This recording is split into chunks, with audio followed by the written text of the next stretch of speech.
you're already here. My name is Diane. I'm inviting you into my home in Normandy in France for a little hour of reading. I'm going to sit down in my very comfortable, kind of ugly armchair in which I spend lots of time reading stories to my grandkids. I'm the author of a series called Tales of War. It's about the animals who won the Dickin Medal of Honor in World War II, and today we're going to read the story of Calliope, a police horse set in London. So settle in, get ready, and here we go.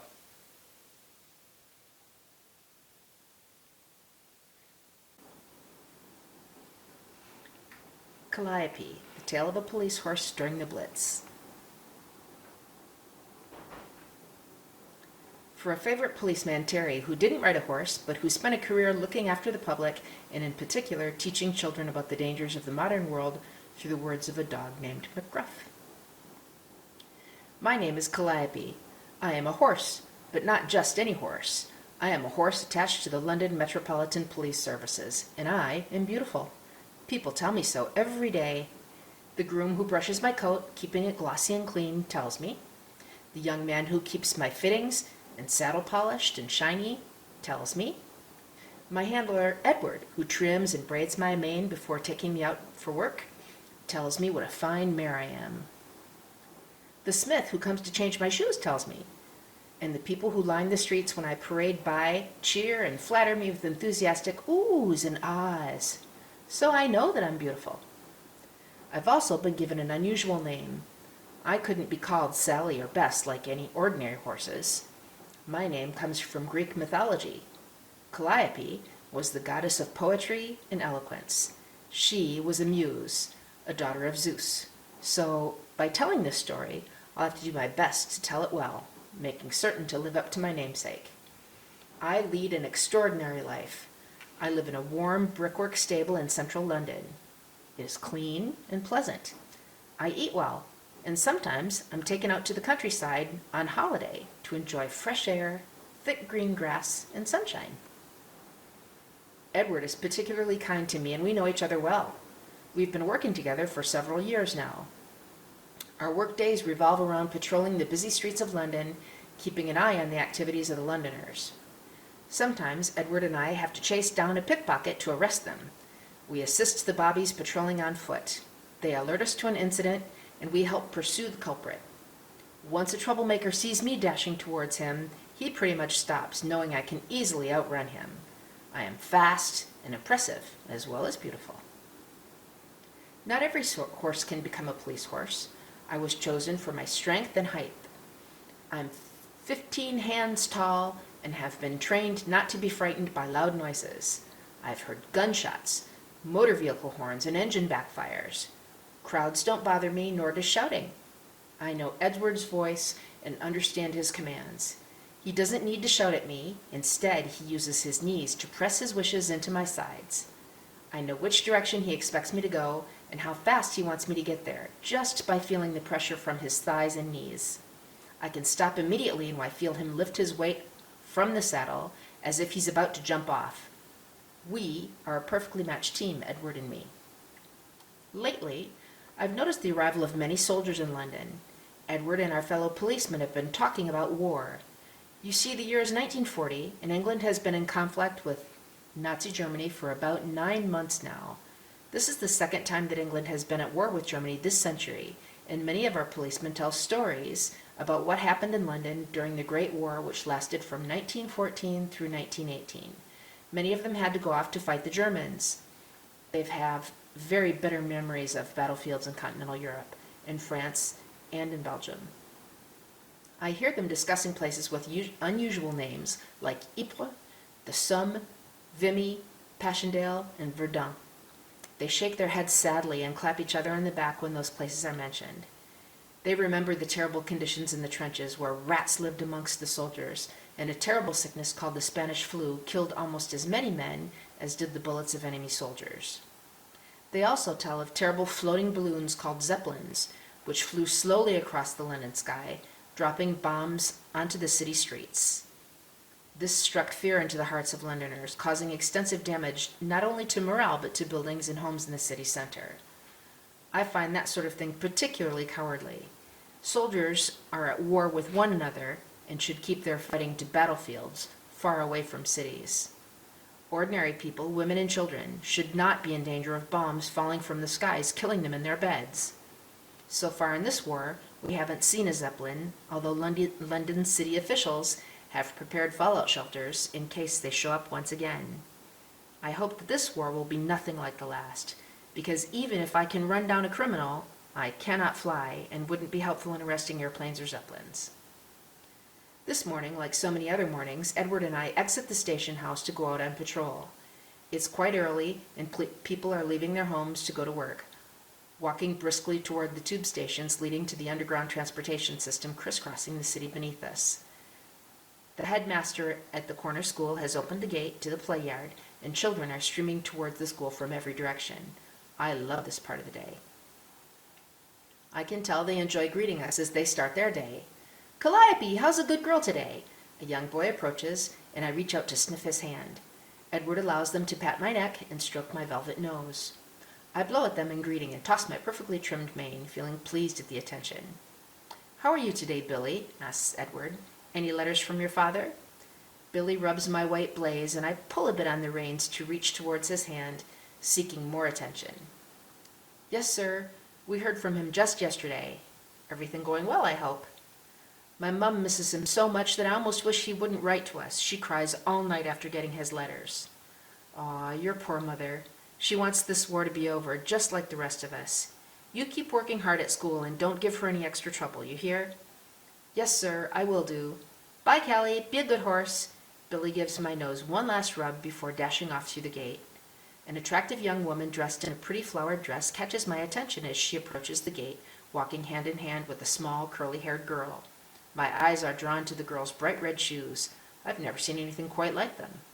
"Look, Mama, a zebra!" Oh, Edward laughs, and the young mother swings the little girl up into her arms, a bit shy and wary of Edward and I. I snort and shake my mane. "A zebra? Hardly so. I look nothing like a zebra." The mother takes a step backwards. "No, ma chérie, that's a horse. Zebras only live in Africa." The mother has a lovely sing-songing accent when she speaks. "They do not. We saw one at the zoo last summer with Papa." Edward pipes up while urging me closer to the mother and child.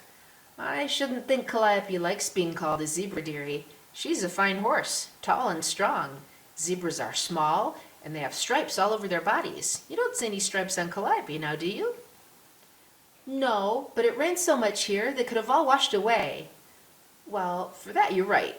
We get our fair share of rain. And where do you come from? Somewhere with more sunshine, I'm guessing." "My husband is English, but Antoinette was born in Toulouse in the south of France. That's where I'm from," explains the young mother.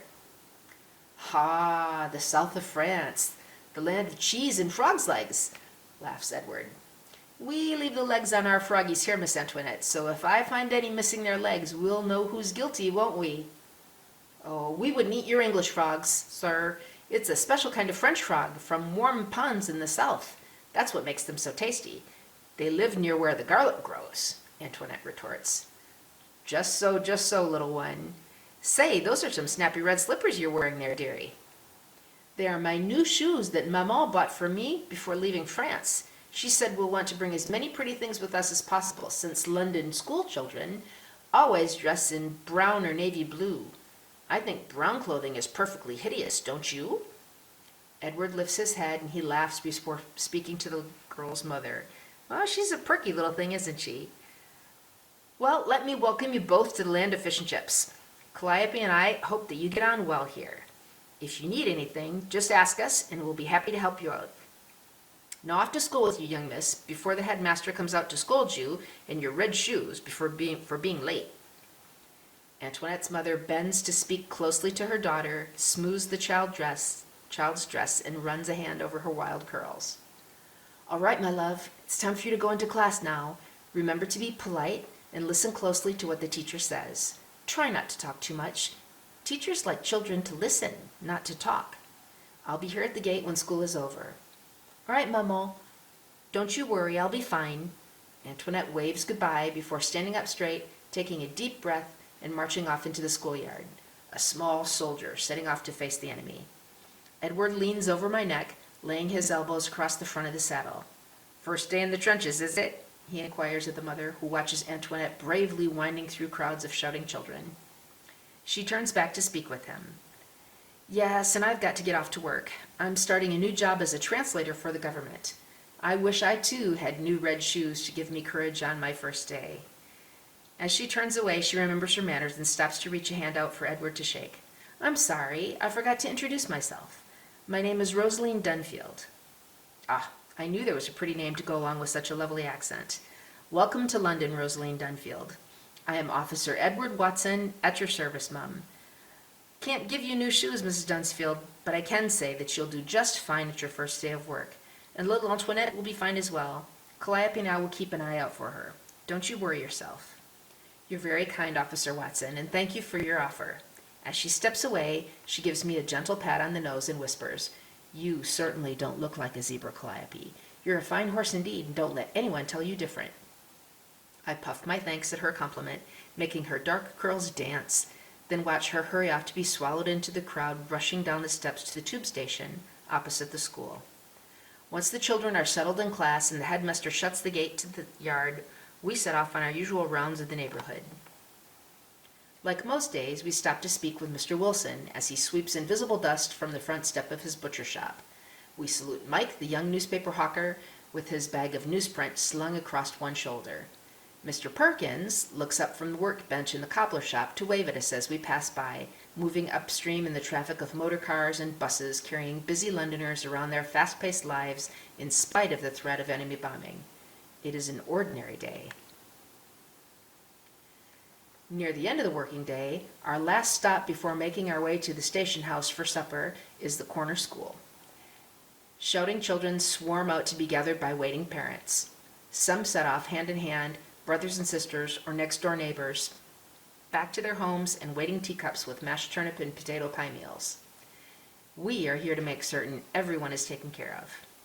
Little red-shoed Antoinette is waiting, standing on tiptoe looking for a familiar flowered dress. None appears. The other children skip off and leave her waiting alone by the gate. Edward and I approach the corner. "Young miss, your mother must be held up at work. Calliope and I will wait for you for a bit, if you don't mind." "She said I should wait here, but I know my way home. We're living with Daddy's great-aunt Imelda, just off Suffolk Street." "I'll wait for a few more minutes, but if she doesn't come, I can walk there myself. I remember the way." "Well, miss, I think we should wait just a bit longer, don't you?" Edward and Antoinette begin to chat about her first day of school and all that she learned, about her lessons and what homework was expected of her. A half hour passes quickly, and the headmaster comes down the front steps, locks the door, and crosses the schoolyard. "Well, wouldn't you guess that the French wouldn't be on time?" he grumbles. Turning to Antoinette, he adds, "Your mother has a watch. Doesn't she know what time school finishes? Where are you to go? Do you know where you live?" Without waiting for answers to these questions, he continues grumbling to Edward and me. "I can't understand how these foreigners can be so careless with their offspring. Drop them off and never come back. Negligent people the French are. And us always bailing them out of trouble." Antoinette opens her mouth to snap at these insults, her cheeks flushed almost as red as her shoes. I can see her remembering her mother's advice, thinking before speaking, as she bites her lips to make sure that they stay closed. "Mr. Headmaster, with all due respect, sir, this child is waiting for her mother and might already be a bit worried. Let's not make it worse than it already is. I'll wait with her until her mother comes if you need to leave straight away, sir." "All right, but only if you're sure, officer. I do have a church meeting tonight, and I need my tea before I go. I cannot wait about for hours on end for somebody to show up and claim this child," spouts the headmaster. He turns and bustles off down the sidewalk, mumbling to himself as he crosses the street. Red shoes, indeed. What is the world coming to? Well, he's a busy man now, isn't he? Don't you worry yourself about his words, young miss. He's just in a hurry is all. He's an unpleasant person, officer. I don't like him very much at all. What do you think? Now, we must be kind when speaking of our elders. Let's see about getting you home. Do you want to ride on Calliope? I shake my mane in agreement. I am quite strong enough to carry this child on my back. I rather like her red shoes. They shine like poppies through the failing light of the afternoon. Edward dismounts and lifts her into the saddle, taking my reins. He leads me off at a walk towards a street near Southwick, and Great Aunt Imelda's flat, Antoinette chattering and giggling the entire way. The next morning, Edward and I are near the corner school as usual. "Morning, Billy, and hello, young Susan. You're looking perky today." Edward greets some of the children as they come and pet my nose just before entering the gate to the yard. Others are too shy to approach, but those who do feel special because I make them welcome. A familiar pair of red shoes is skipping down the sidewalk, the owner pulling on Mrs. Rosaline Dunfield's hand. "Hurry, Mama! I want to say hello to Calliope. She carried me all the way home yesterday." "Good morning, Mrs. Dunfield, and how are you today?" Edward nods a greeting from the saddle. "Officer Watson, I'm so glad to see you here this morning. I don't know how to thank you for bringing Antoinette home yesterday. I got caught up working on a rather large dossier and couldn't get away. My husband's great aunt said you rode my daughter right up to the front door." Edward lifts his hand to ward off the flow of thanks. "It's nothing, Mum. I'll do it again any time you need us. I promised I'd look out for Antoinette, and I will, just like all the other children. It's my job, you see. We all have jobs to do, and yours is important, I'm sure. Translating important documents for the government. Secret messages to the French, I'll bet." Rosaline's face takes on a serious look. "Oh, I do apologize, but I'm really not allowed to speak of my work. I hope you understand, but I hope I won't put you to any inconvenience again, Officer Watson. Thank you once more for doing me such a favor yesterday." "Understand completely, Mum. Secret stuff. Important work." Antoinette smiles up at me, and I bend my head down to her level so she might stroke the white blaze on my nose. "I've brought you some carrot peels, Calliope, to thank you for the ride home yesterday." I gently take the end of one of the orange strips of vegetable from her fingertips and give a tug. The handful of peelings falls to the sidewalk. Edward dismounts as Antoinette scrambles to gather them up again. "Lay them flat on your open palm for her. Calliope needs to see what you've got. Look at the size so as to grab only the peels and not your fingers. She's very careful if you hold your hand flat open like this." Edward places one strip of peel across his palm, holds it up to me, and I lick it off his hand with my lips. "Now you try." I lower my head and stretch my nose out to her tiny hand piled high with carrot peels. She giggles as I snuffle them off her hand. "That tickles! She's got little hairs all over her lips." Antoinette is delighted. So am I. I love carrots, peels and all. I munch happily, then look for more, snuffling the child's hand, arm, and hair, searching for any other scraps. Her curls blow backwards into her face. The headmaster steps out to ring the bell. "You hurry along, miss. Calliope and I will be here when you get out of school." Edward waves as the red shoes scamper across the cobblestone yard. "I'm off too before I show up late. Thank you again, Officer Watson." Mrs. Dunfield smiles and waves. Edward returns the wave, watching the flowered dress hurry across the crossroads to the underground entrance. I can see the pattern might be starting here, a new task to add to our ritual of stops. We'll be keeping an eye on Antoinette and her red shoes. Days turn to weeks, and I've carried Antoinette back to her great aunt's flat many more times than I can count. The situation in London is becoming more and more worrisome. Enemy planes have begun streaking across the sky at all hours of the day and night. Buildings have been targeted by their bombs, causing great fires to break out. Air raid sirens regularly peal out a shrieking call, urging Londoners to race to the tube stations and cellars which have been equipped as fallout shelters. As soon as night falls, heavy curtains are drawn across the windows of the city, street lamps stay unlit, and people mostly stay indoors so that the German airplanes can't find the lights of London from the sky. Edward and I help keep crowds of people calm, urging them to walk quickly, but not to push one another or to panic. Because when people run around and begin pushing one another, someone is going to accidentally get hurt. We make sure that order is kept when raids take place during our tour of duty. We've not had any bombs fall in our neighborhood. Not yet, anyway. The number of children still attending school has dropped. Many have been evacuated to their own great aunts or grandparents living far away from the city and the threat of enemy bombing. Edward and I have been more careful of the safety of the children coming and going from our corner school. One afternoon, it's Great Aunt Imelda who accompanies a sad-faced Antoinette to school. "And just what has taken your smile away this morning, young lady?" asks Edward. "Maman's gone," mumbles Antoinette through a stubbornly unhappy bottom lip. "And where's she gone off to?" asks Edward. "She wouldn't say, and we don't have secrets from one another. Maman says it's not nice to keep secrets from people you love, but now it's her that's got one, and she's keeping it from me." A little red shoe stamps the pavement in anger. I can't help reaching down and blowing into Antoinette's curls, which obligingly lift and fly into her face. She giggles, just as Great Aunt Imelda places a stern hand on Antoinette's shoulder. "Now that's quite enough, young lady. No theatrics from children, do you hear? Your mother is working. End of story." The old lady turns to Edward. "Do forgive that outburst, officer. And you too, lovely horse." She pats my nose, and I snort a response. Edward stops the old lady with a question just as she turns to leave.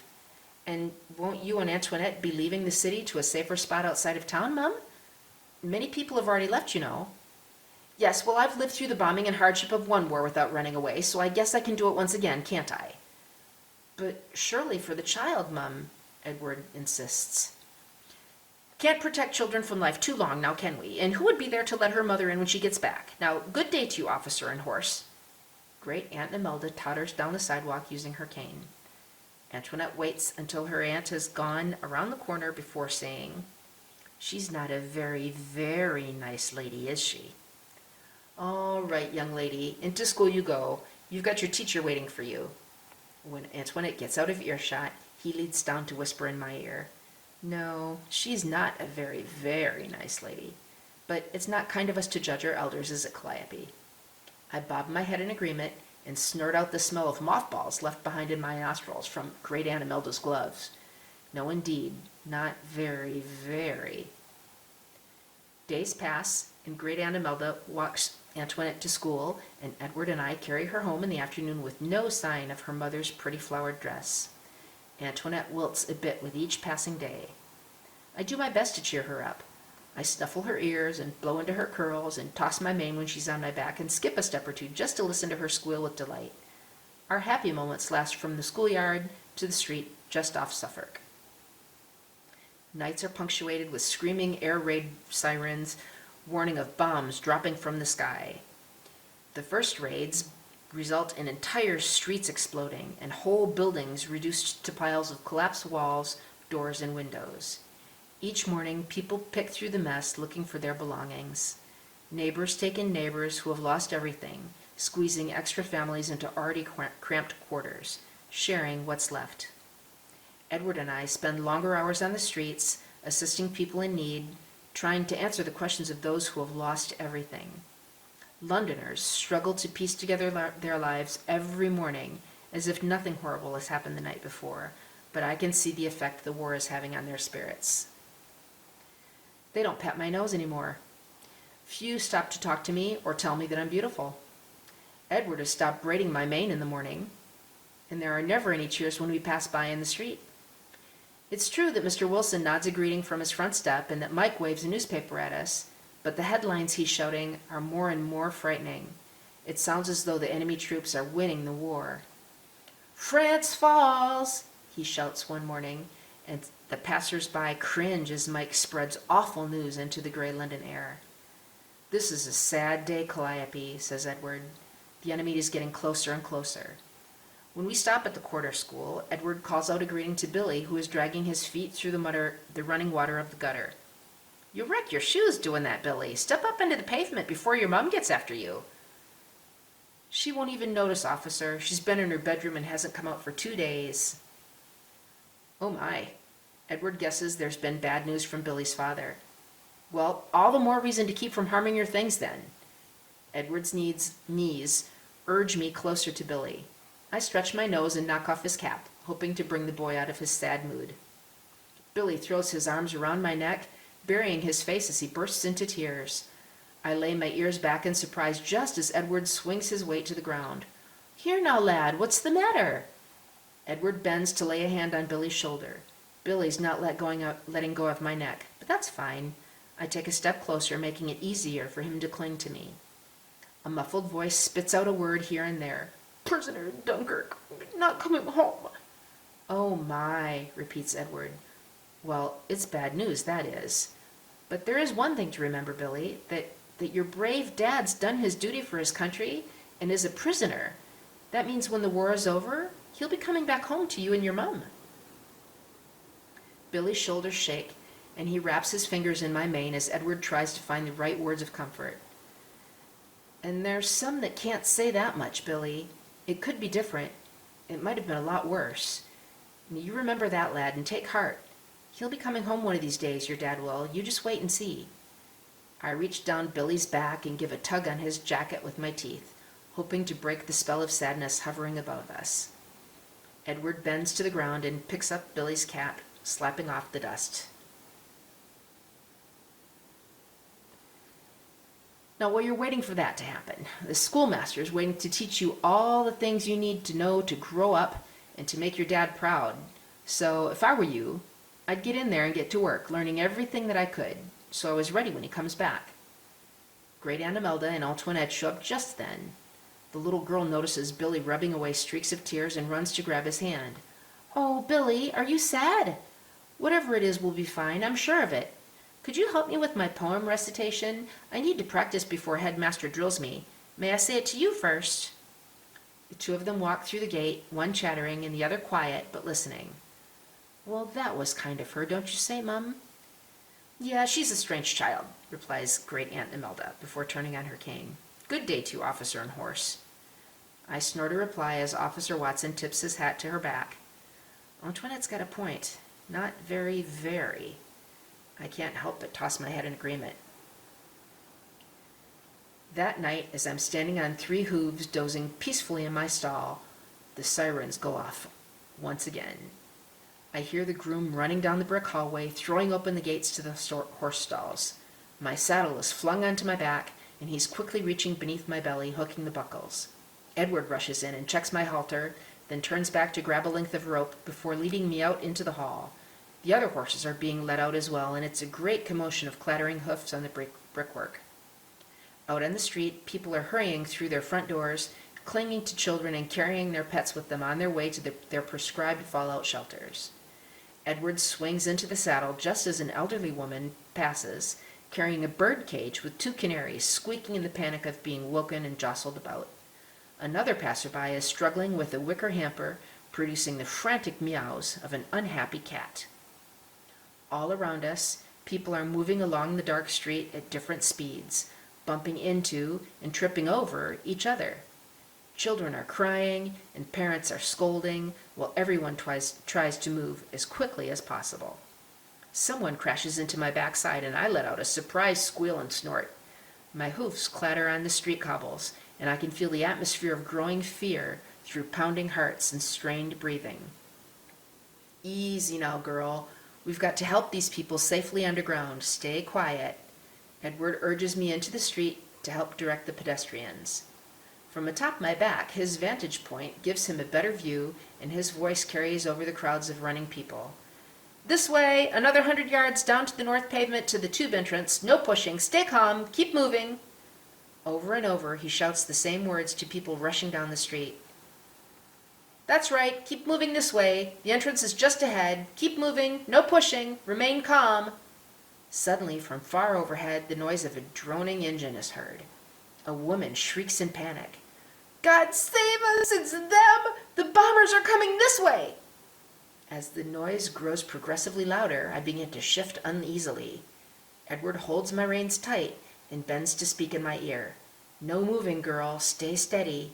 Then he sits upright and continues speaking to the people hurrying through the darkness. "Don't panic. Just keep moving. You'll get there faster if you just keep moving steadily. No pushing." In the night sky, a swarm of airplanes approach, and the noise is steadily increasing. I can't hear Edward any longer as more men begin shouting and more women are screaming. The planes appear to be moving very slowly, and it seems to take a very long time for the first bombs to fall all the way out of the sky onto the pavement at the end of the street. As the first bomb hits the ground, the pavement shudders under my hooves, and I repress an instinctive urge to bolt. I can't help rearing my front hooves off the ground, but Edward holds tight, and I remember my training. Me tearing off down the street in the dark is not going to help anything at all. I, too, must stay calm. I blow hard, and toss my head as a German plane passes just above us. The noise is unbearable. I flatten my ears as Edward ducks low over my neck. There's a reverberation, then a shock, a gaseous smell, and finally a wave of heat before chunks of brickwork, wood, and glass fly in every direction at the same time. My body is pelted with flying debris of every imaginable kind. The noise is deafening. Edward is knocked to the ground, still holding my reins. I am overcome with a thoughtless urge to run fast. The pavement ahead of me breaks under the impact of another bomb landing just ahead of us. Edward holds tight and shouts to me as I stumble sideways and fall. My ears are filled with panicked shrieking, and I realize some of it is me making a lot of noise. My hooves flail as I try to regain my feet. First, I struggle to my knees, and a sharp pain shoots through my foreleg. I fall back to my side. I look down and see blood. My blood. I've never seen my own blood before. I can smell it too, a metallic tang, both familiar and unfamiliar at the same time. My nostrils flare wide open, both to breathe in that smell and then to expel it as quickly as possible. I don't like it. Edward is on his knees at my side, one hand on my halter, speaking calming words as he runs the other hand down my legs, each in turn. He's feeling for breaks to the leg bones. Broken legs are fatal for horses. I trust him, and I'm afraid to stand until he finishes. Edward finds the bleeding spot on my leg and removes a long shard of glass with a gentle but firm tug. He presses the skin around the spot and listens for me to squeal in pain. But while it's painful, it hurts much less now that that glass is removed. Edward ties his handkerchief around my leg in a makeshift bandage. Then he stands. One pat on the neck, urging me to roll onto my knees, then up onto all fours. I'm quivering with shock, but Edward's hands run all over my body, testing me for other wounds. I can feel many spots pinch in minor pain as he passes over them, and his hands pick up more blood as they reveal numerous nicks and cuts, but nothing serious. Yet his touch reassures me and calms me. As we stand getting our wits about us, for a short instant another pair of German planes rumble through the sky just above our street. As they pass overhead in agonizing slowness, every face in the city turns skyward to watch, estimating where the bombs will land as the bellies of the planes open and dark, heavy shapes begin their fall. The shouts and cries of those a few blocks farther along reach us after the reverberation of their bombs calms. They are living the hell we've just survived, each city block in its turn like the progression of a parade of falling dominoes. The initial shock of the bombing fades, and we slowly come to our senses. Edward mounts, and we turn to our task at hand, leaving the others farther along the street to do the same. People are climbing to their feet, brushing themselves off, turning and searching the immediate surroundings for their companions. Names are called out, and answers are shouted. "Nancy, Nancy, where are you?" "I'm here." "Tommy?" "Ma, I'm here, I'm fine." In the light of burning buildings, I see a cane and a wool tweed hat lying on the pavement. They look familiar. I lead Edward toward them and bend to sniff the hat. Mothballs. Then I notice a single red slipper. Half covered in dust, it sits among the rubble as if wounded, the small strap unbuckled. Dread fills my heart, and I whinny and fling my head, pulling against the bit. Edward finally notices the shoe. "Oh no, Antoinette!" he whispers. Swinging off the saddle, he bends to gently touch the little shoe, shouting this time, "Antoinette! Imelda! Antoinette!" Then quietly he whispers a prayer. "Please, please don't let her be hurt."